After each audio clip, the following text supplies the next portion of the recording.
everyone. Welcome to the Tom Baker Show. This show is a first for me because I'm used to doing audio. So this is going to be a lot of fun. This is a new show that we have created for PowerTube TV, and we are excited to be here.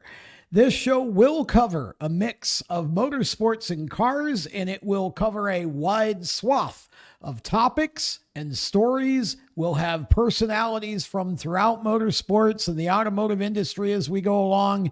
And we're just going to have a lot of fun with this, and we hope that you enjoy it. And I'm looking forward to this particular show because when we come back, we're going to be talking with Paul Cole from the Land of Legends Raceway, and he's going to give us some great ideas on how to promote your racetrack, and this can apply across the board. We'll be back with more of the show after this.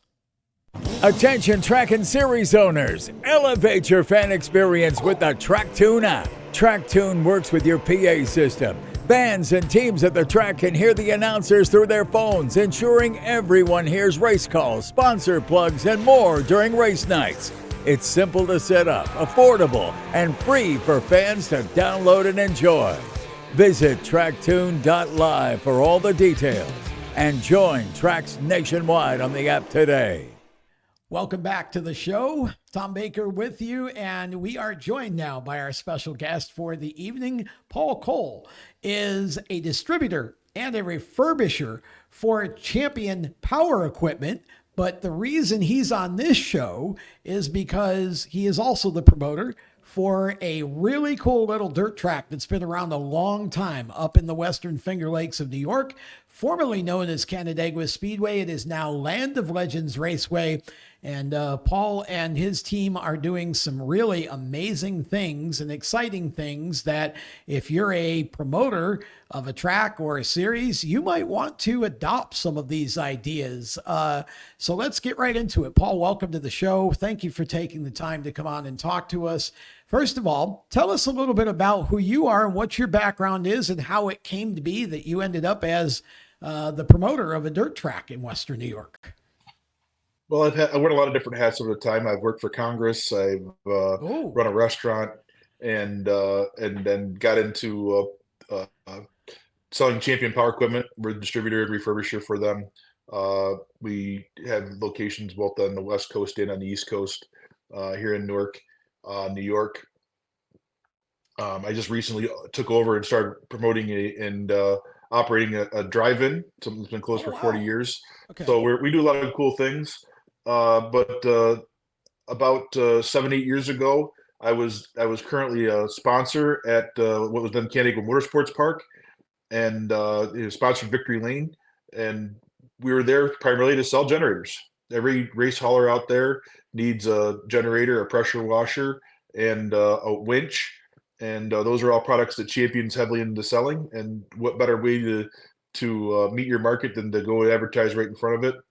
On top of that, most of the fans that are in the stands are campers or fishers or hunters. Everybody that's going to need a generator, of course, when power goes out, everybody needs it.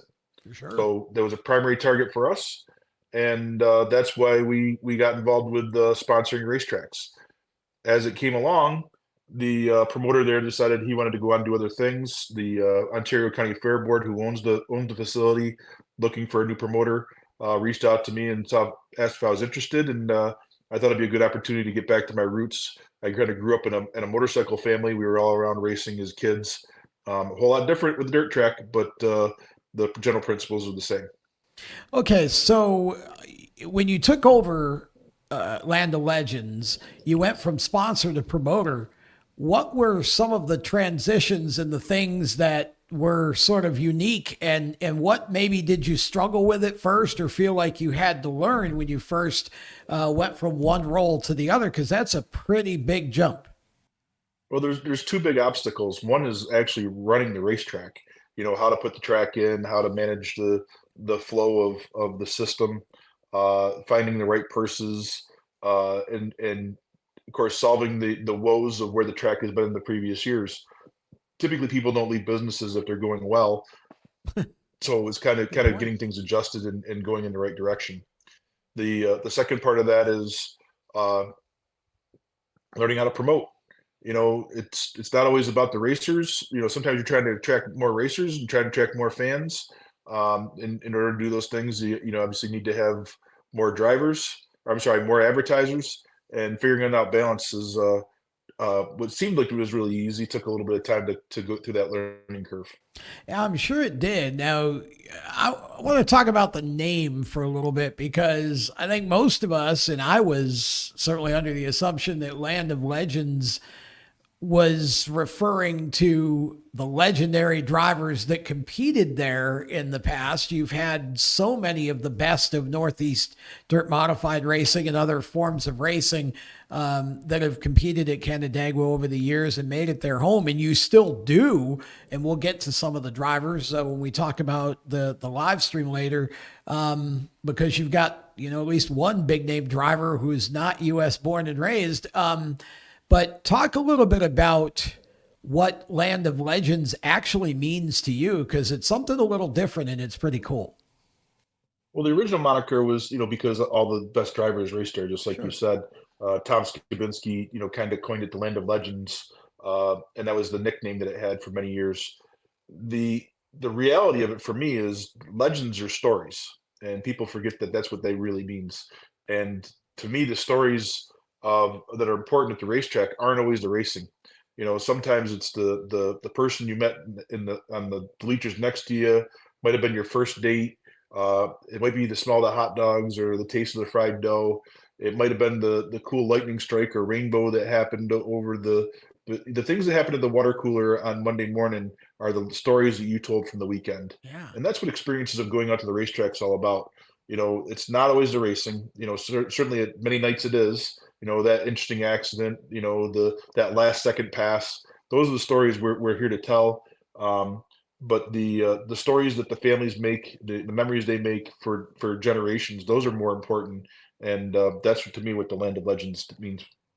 Yeah, that's really an interesting sort of double meaning there. And I agree with that. Motorsports is such a lifestyle. And I know growing up, and I talked about this in the opening segment of the show, growing up as a 5-year-old, a 6-year-old, going to the racetrack. And that was my first experience of motorsports, was at the racetrack. And I think for so many people now, the first experience is watching it on TV.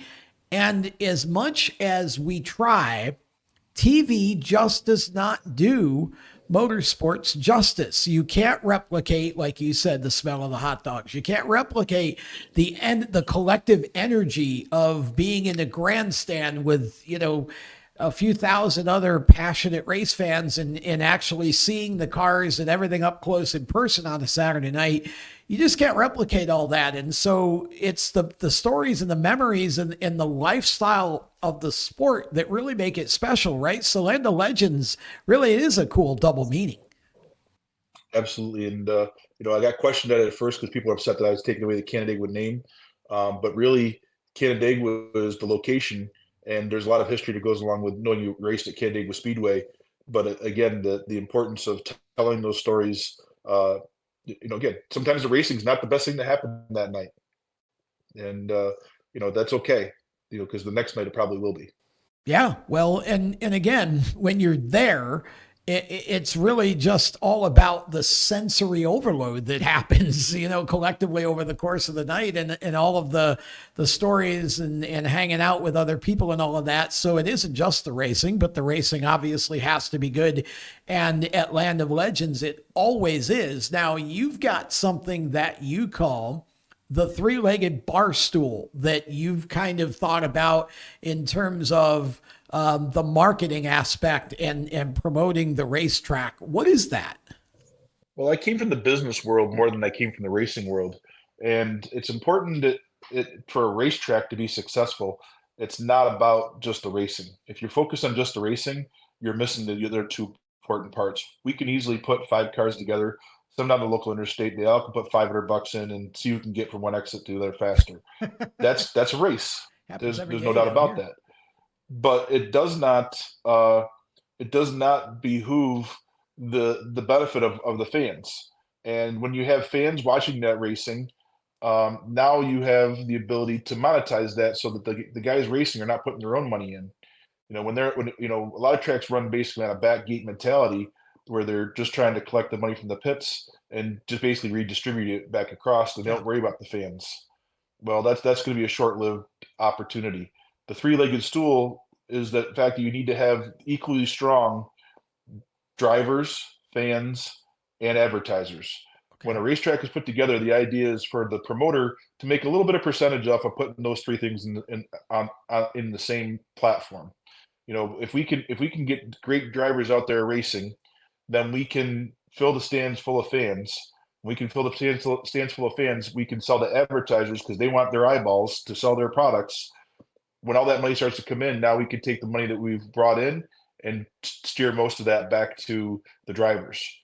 And when that happens, the circle works well. When it doesn't, you're minutes away from shutting down your racetrack. That's a really interesting way to look at it. And it's very simple. Drivers, fans, and advertisers. And you're right. It's basically a loop, right? And if you don't have enough cars, if you don't have great drivers, if you don't have enough fans in the grandstand, the advertisers are not going to be as interested. So let's break that down. Let's talk about the drivers first. Talk about some of the things that your drivers do to help the track and help bring people to the track. Are you seeing your drivers going out and promoting the track and promoting themselves? And just talk a little bit about the driver end of that stool, and then we'll break down the other two. I'd like them to do more. We offer them all the time to do more of that. The good part is we have great drivers, so they already bring an air of following to the sport. Okay. But we do everything we can to expose them. We want them to be the heroes in their own neighborhoods, their hometowns, to their sponsors, to their fans, and to the fans they haven't met yet. It's really kind of cool watching people develop fans, from our racetrack that they didn't know existed. And we could talk more about that when we get to live streaming, because it's been really big. But it's been really important to get more advertising on those cars as well. The better they can do to get to the racetrack, the better equipment they have, the better show they put on. Sure. And that's an indirect benefit of giving them the best exposure we can give them in front of fans. And I assume that on the fan end of things, I'm assuming that you're doing a lot of advertising in the community and just kind of outreach, but also you do a really great job just digitally in general on social media and all of that. And we'll get to the live stream, but you've really done a good job of putting even more fans in the seats despite having a free live stream. So what do you think it is if I'm a fan and you want me to come to your racetrack? What are you telling me? What are you telling me is the reason I should show up and bring my family on a Saturday night? My job is to get you the most entertainment value for your dollar. So when you pay $15 to come in and your kids get in for free, we get a good night out for your family to have some good food, some laughs, some excitement, some thrills, and watch some really darn good racing. And when we put that together and value your entertainment dollar and the time you get to spend with your family away from work and the stresses of life, then we're doing the right things. And we get to do that with all 5 of our classes. Every one of our classes puts on a great show. Even though we have a lot of big names and people come there to watch their favorites, more often than not, they're happy they went home watching a great show, even if their driver didn't win that night. Okay, and then quickly talk about some of the benefits to advertisers for that you've put in that makes it more appealing for companies to be a part of what Land of Legends is doing. A lot of opportunities to get your name seen, whether it's our live stream, whether it's our billboards, whether it's our speed shot, whether it's the announcing calls. We do commercials. We have demo nights. We get out in social media and hawk their business wherever we can put repetition in front of eyeballs. Then we're doing great things for our customers. Whether it's our app, our live our replay system. Anytime we can get advertisers their products in front of customers, we're doing the right things.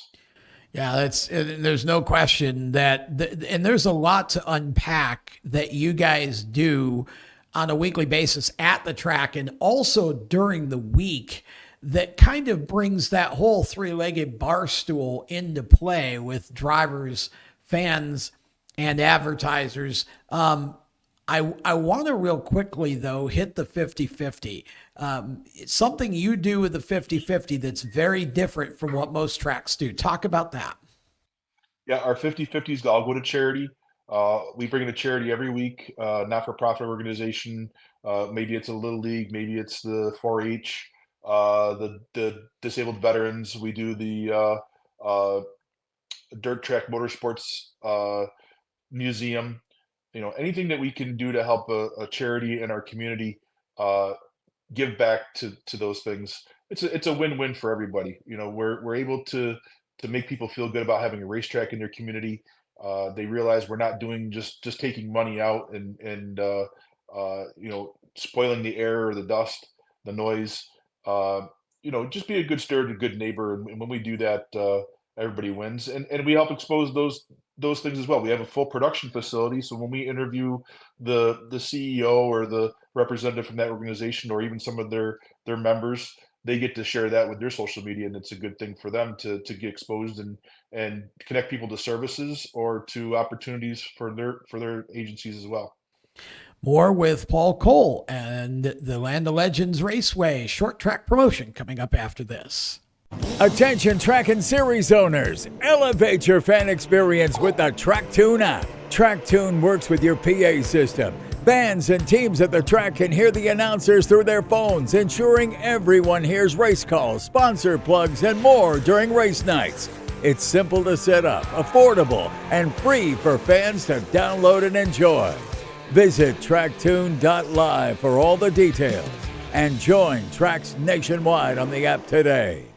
Welcome back to the show. We are talking with Paul Cole, the promoter of Land of Legends Raceway up in Western New York State. It is a dirt track, but it is a track that really is innovating in so many ways in terms of how they promote and advertise and market and the way that they put on weekly shows. We were talking, Paul, about what you had going on with the 50-50. And I think it's important to clarify here that this is a win-win, because what you're doing is obviously with a 50-50 draw, you're giving half of it to the winner, and the other half, instead of putting it into a point fund or doing what I see typically other tracks doing, you're actually choosing a charity, a different charity each week. And not only are you donating the money to that charity, but you're bringing the charity on site to the track that night, so the fans, as they're purchasing 50-50 tickets, can actually see and get to know the charity that half is going to, which is, and of course, you're doing things with your broadcast as well, weekly live stream. You're giving that charity a lot of promotion and also making the fans comfortable with the fact that, okay, we're buying a quantity of 50-50 tickets. We know where every dollar of that's going. Right. It's all about being a good community member. It's all about promotion. We're bringing in new fans. So, some of these people have never been to a racetrack. They come and they start bringing their families, and it helps expose the racetrack as well. That's a great idea. And I'd love to see more tracks adopt that, because the more we can do for nonprofits, the better. And that's just a super easy way. And I've never seen another track do it. And yet it's such a simple concept to pull off, really. And it just invites more community engagement too. If you're bringing in nonprofits from throughout the community, I imagine that's a great way to get fans to the track for the first time. Even, the folks from the charity itself, if they've never been to the track, they may come back and now become regular fans. Absolutely. Yeah, fantastic. Okay, so let's talk about the season pass, because this is another way that I think, again, it's a small tweak, but it's really a neat way to do this. So instead of the traditional season pass to GA ticket, you've got a general admission ticket and pit pass bundles. What is what is that? We do bundles. So for instance, let's say we have a 20 race season. We sell a bundle of 20 tickets. Okay. And you get a discount for buying those tickets. And you now have one to deal with for every night you plan to attend. Gotcha. But if there's a rain out, you don't lose because you could use that ticket any night of the week. What if Okay. there's a week you have to go to a graduation or a funeral or anything else? You feel like you got gypped out of your investment unless people do that. Now with a bundle pass, hey, if you want to bring 14 friends with you one night and only come to 6 other shows, that's fine. I want to have people at the track. I don't want tickets not to be used or wasted. Okay. I want everybody to show up and be able to buy a hot dog and a drink and share the excitement of being at the racetrack. And you lose that when you do an actual pit pass. And then there's also the opportunity somebody can use the pit pass tonight and somebody else uses it next week. And by doing this, we get tickets and we keep it fair and level and make sure we get things sold. It's a really great idea. So basically, you're incentivizing people to still buy what used to be one season long pass, but you're giving it to them in bundles. So if there's a week where someone can't, attend or whatever, then, somebody else can use that and it works out great. Maybe you get some extra new fans there for the first time through that whole process through the season, right? More friends, more people, more opportunities. Some people give it to their neighbor. Some people give it to their sponsor. There are, and I have people that they'll buy multiple packs of those during the course of the year because they want to bring their friends. They Oh, want to, wow. they're looking. But same thing. If you're bringing 50 people to the racetrack, I don't mind giving you a little discount because I'm going to have a chance to attract more fans and more sales. Okay, so now I want to talk about the app that you guys have because you've developed an app that I think is just honestly amazing. And I thought it was just an app to sort of alert the fans about weather related announcements, but there's way more to it than that, right? Talk a little bit about that and how did you guys conceive that? Well, again, we're in the age of technology where what happens when the racing stops? First person everybody does, anywhere else, they're at dinner and there's people stop talking, they pull their phone out, and they start looking at it. Well, we want to give them a reason to look at the phone and keep them engaged in racing. So on that app, it's now available both on Apple and Google. You just go to their stores, put in Land of Legends Raceway. You can download the app 100% for free, but you're able to get everything from the news that we're putting out, the lineups, the points, the stats from the track. We have track records and former champions on Oh, that. wow. We have a link right to our live stream. So you can just hit that button and it takes you right to the live stream. So you can log in and watch it 100% for free on when the racing's going on. We'll do alerts. So when we have a rain out or we have a cancellation or we have something to alert the fans to, like, hey, it's dollar fried dough. People will run up there and take advantage of what that app provides. We put the 50/50 numbers on there. So people say, I couldn't hear them. Just look on the app; it'll be right there. We'll put pictures up of people that won. There's a whole variety of opportunities for that app, and that's connecting with your fans and keeping them engaged with racing. So you're actually using the app to engage with fans even at the racetrack to alert them when you're going to run a discount in the concession. And you're seeing people, they actually take advantage of that and it increases your concession sales. Right, and we do contests on there. We've got a whole variety of pieces, and of course, just like every other part of the racetrack, we monetize it. We have advertisers available on there. They can hit banner ads or pop up ads when you're in the app. Wow, that's awesome. That's a great feature for Land of Legends, and you said anybody can download that right for free. Land of Legends Raceway on your app store. Correct, and we've offered that to other tracks. We've kind of built it out, and changing it to make it workable for another track is something. If they're interested, have them reach out to us. We want racing to be more successful everywhere, and just because we came up with it first, flattery is imitation is a great form of flattery. Yeah. We'll take it every day of the week. For sure. Okay, so let's get back to the digital side because we talked about the app, but you guys also do a lot with social media. And of course, the live streams, the big elephant in the room. We'll get to that in our next segment. But talk a little bit about how you guys view social media. What kind of content? How are you approaching it? Because that's something that a lot of tracks, I think, struggle with. They all have a Facebook and they all post, but you guys take it to the next level. What is social media mean to you guys at Land of Legends, and how are you using we it? use it. we use it as one of our primary sources of connection. Obviously, we have a website. We point people there. We also use YouTube. We point people there to our videos. We have marketing videos there. We have connections to all of our sponsors, and that connects back to the Facebook. The more people we link to, the more people see it, the more we're doing for all of our participants, both the drivers, the fans, and the advertisers. Staying on that three-legged stool. Yeah. It's very important to utilize the tools put in front of you and manage them well. We're the first person to say, there's people that take negative road. We'll hide them or delete them, or if it's a post that doesn't need to have comments on it, we'll just turn the comments off. The idea is to connect with and interact with your customers. But if they're not going to be positive and productive, then they can do that on their own page. See, I've always thought that a little bit of constructive discourse back and forth can be healthy, because I feel like, fans can have good ideas or good thoughts or good perspectives, just like, the track officials or the drivers or the teams can. But, there's that fine line where it just becomes track bashing or driver bashing, and it becomes personal. And I love your approach, because you said sometimes we hide it. Sometimes we'll delete them if we think they're just, bad enough. And sometimes we'll just block the user altogether, the poster altogether. So you kind of work on a case by case. Do you find that approach actually kind of cuts down and keeps to a minimum the negativity? Sure. And there's a lot of people, I chuckle every now and then. I consider racing is not the people don't come for racing. They come just to complain. Like it's the place Yeah. that they get all their vents out from the week.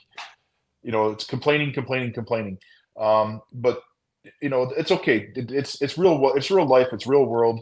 People have emotions, opinions, Yeah. and they're okay to have all those things. Sometimes it just needs not to be on your business page, Right. and they can share it on their page and get their opinions out there. That's okay, and that's productive.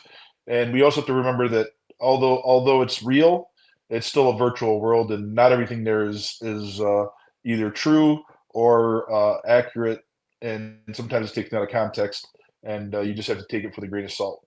Yeah, it really is kind of a fine line, isn't it? I mean, I feel like I see so many different tracks, and I've seen tracks that, folks that have shut their track down. They're just said, okay, I'm gone. I'm tired of the negativity.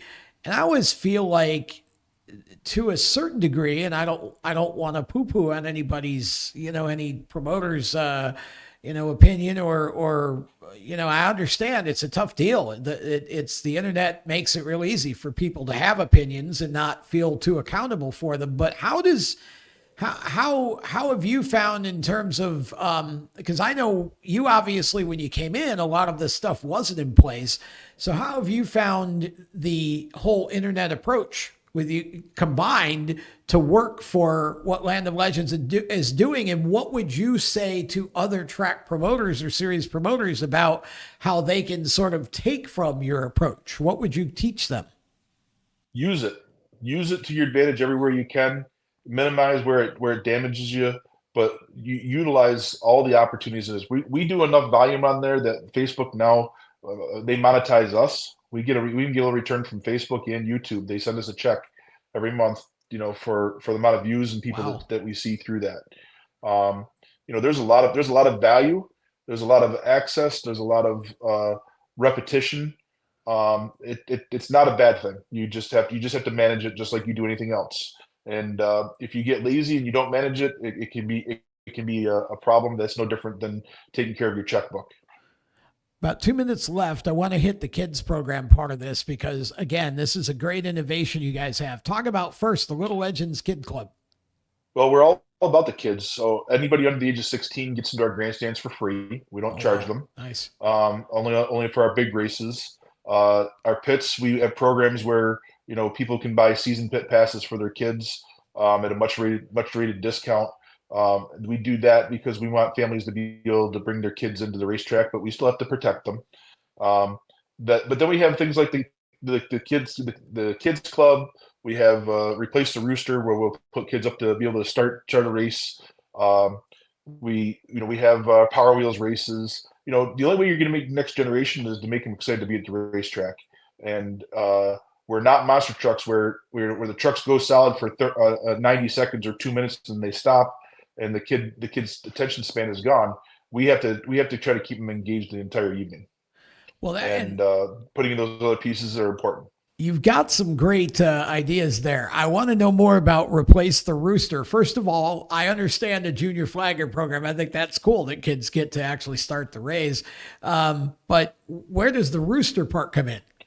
So our starter, our flagger, Scott Hickson, his nickname is the Rooster. He got that a while ago. Shane Andrews, constantly puts out there that he's the Rooster, and so when we call Replace the Rooster, we're just replacing the flagger.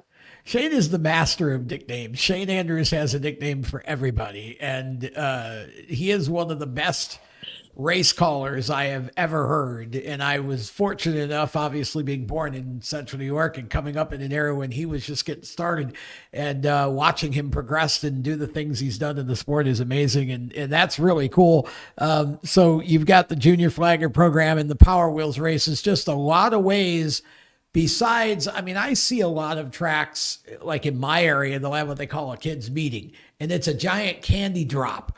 So now you're giving the kids sugar highs, and they're then sending them home with their parents at the end of the night. I love that, but I probably hate that for the parents. So now you guys are more creative. I love it. We're going to step aside, back with more after this. Attention track and series owners, elevate your fan experience with the TrackTune app. TrackTune works with your PA system. Fans and teams at the track can hear the announcers through their phones, ensuring everyone hears race calls, sponsor plugs, and more during race nights. It's simple to set up, affordable, and free for fans to download and enjoy.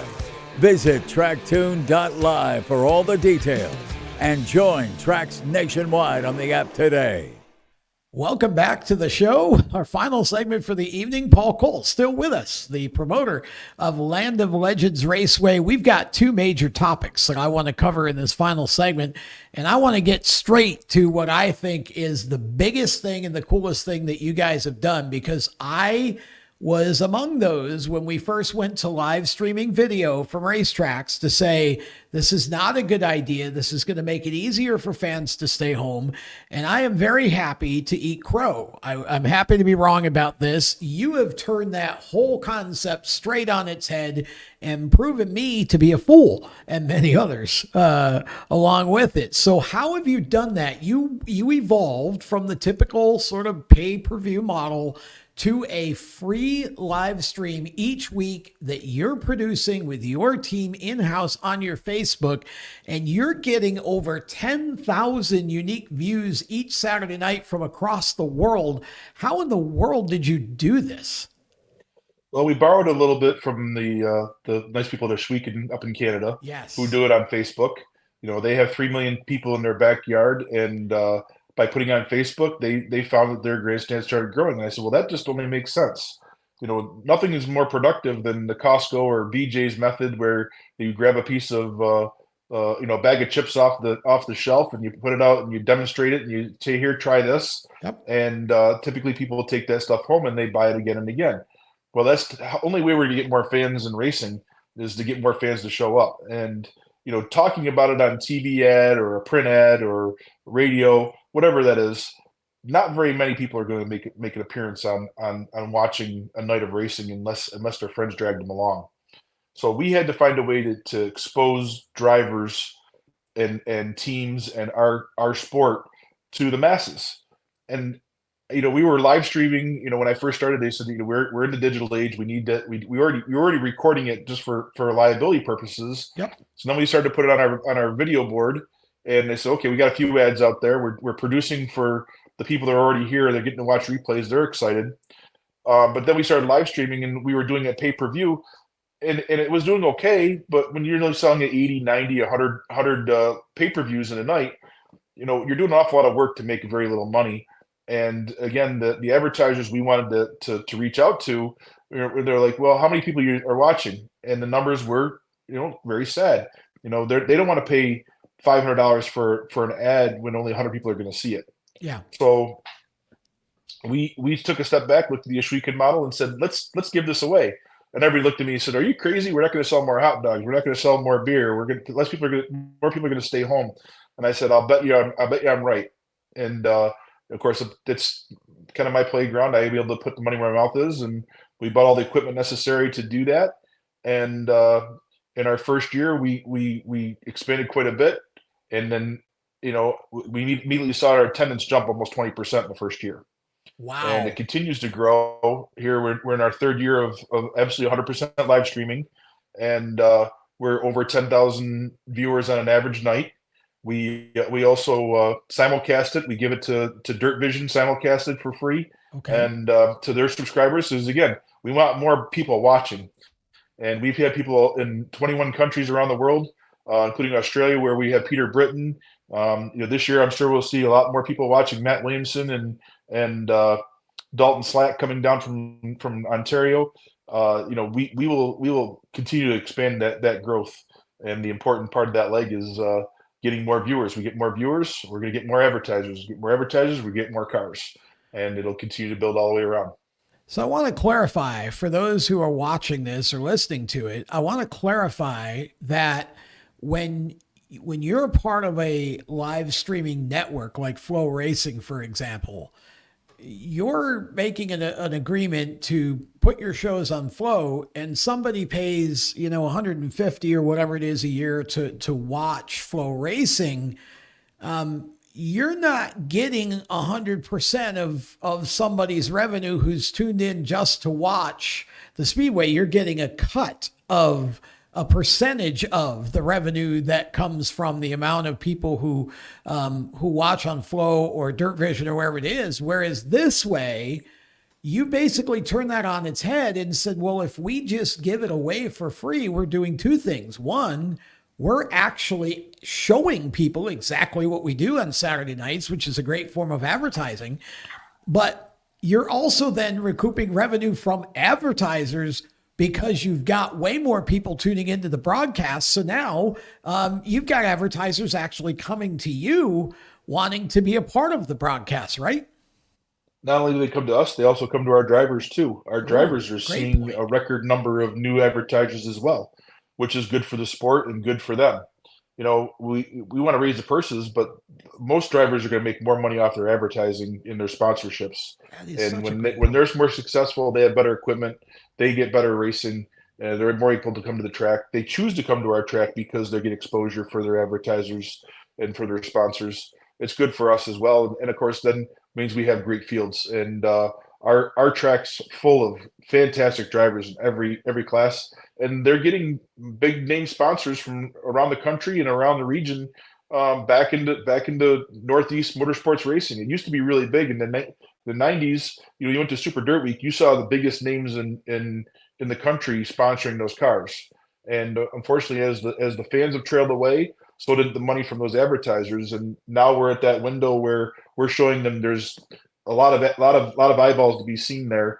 And when they get eyeballs, they're willing to put their money into those cars, and we're going back in the other direction at Land of Legends. Yeah, it's crazy to think about fans and race teams passing other tracks that they could be going to watch or to race at that run the same program that you do. But because you've put out this free live stream and had, people that are engaging from across the world, got the numbers you've got, they're actually able to or feel compelled to come to the track. The sponsors of some of these teams are wanting them to run your track because they get way more exposure because of the free live stream. It's just really, honestly, it's crazy that you would think this wouldn't be the case, but I think it just goes to show, and I've always believed this, nothing replaces the fan experience of being at the track. But if you can't be, I think, having the live stream available for somebody like me who's in North Carolina to watch it on a Saturday night because I can't get to the track, it's a great way to then bump up your advertising. And I was going to ask how sponsors get their bang for their buck during the week and, of course, on race night through Land of Legends. We just talked about one of the big ones with the live stream. What are some of the other ways? Well, it's the same thing. You get the live stream. You also get the replays. You get the highlights, you get, because we replay live stream is 100% for free. It's $30 for access to the archive, so you can replay it all the rest of the year, anytime. You can run it around the clock if you want to, for $30 a year. It's $29.95. We have highlight clips that go out. We put stuff on YouTube. Once you put things, that's the important thing about video. Once you put it out there, it's there forever. And so now we've got people that are watching shows from a couple years ago and seeing sponsors that they're getting, again, more hits, more eyeballs from things that happened 2 or 3 years ago. And that's an important feature. Again, that's what advertisers do. They need to sell their products. When they sell their products, they'll be able to put more money into the advertising. And if they're not selling products, then they walk away from the sport or whatever that is. Nobody's buying penny saver ads anymore. Nobody's buying the yellow pages anymore. There's a lot of good opportunities here, and we're exposing that. And people say, well, you're not going to sell more hot dogs. We're selling more hot dogs. Our attendance keeps going up. The casual fan is now becoming a routine fan. The never fan is now becoming a casual fan.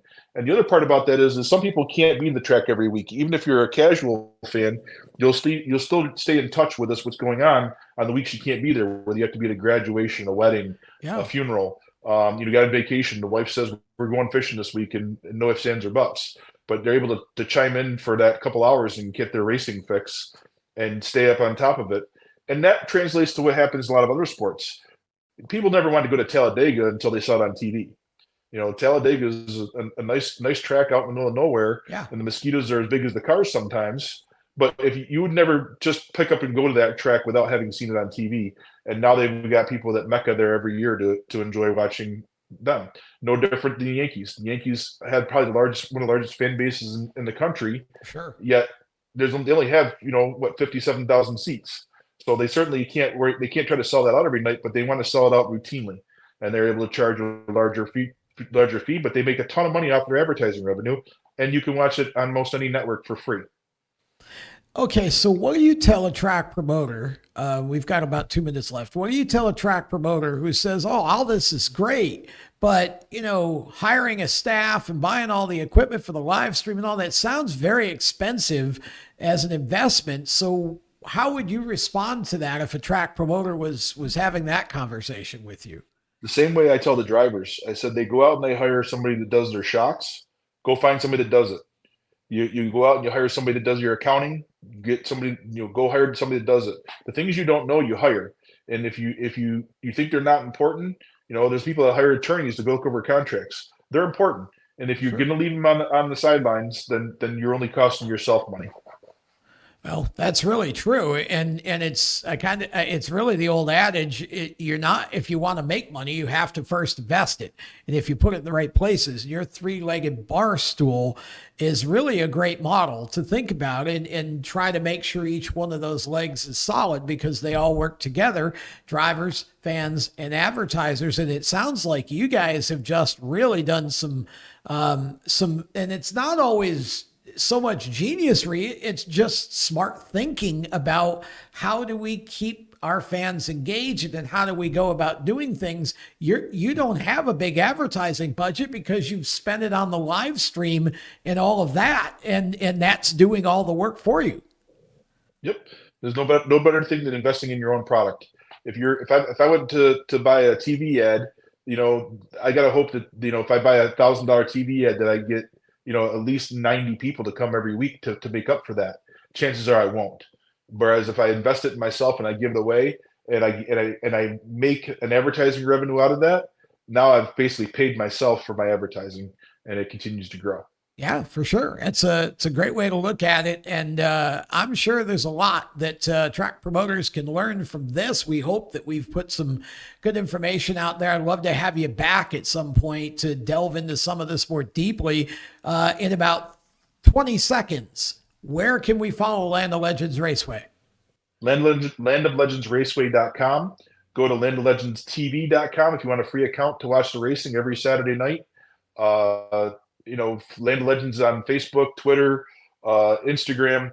We're available in all those places. And feel free, if you're a track promoter, look me up, give me a shout. When you're successful, I'm successful too. So we want to help you guys get there as well.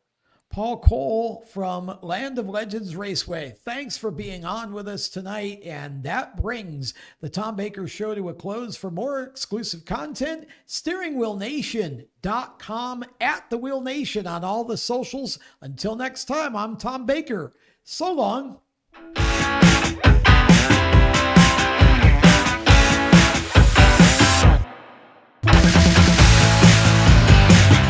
Like this show? Want more? Then head to WatchPTTV.com, the new 100% free PowerTube TV streaming network. Home of the best classic and new motorsports racing and build shows on the web.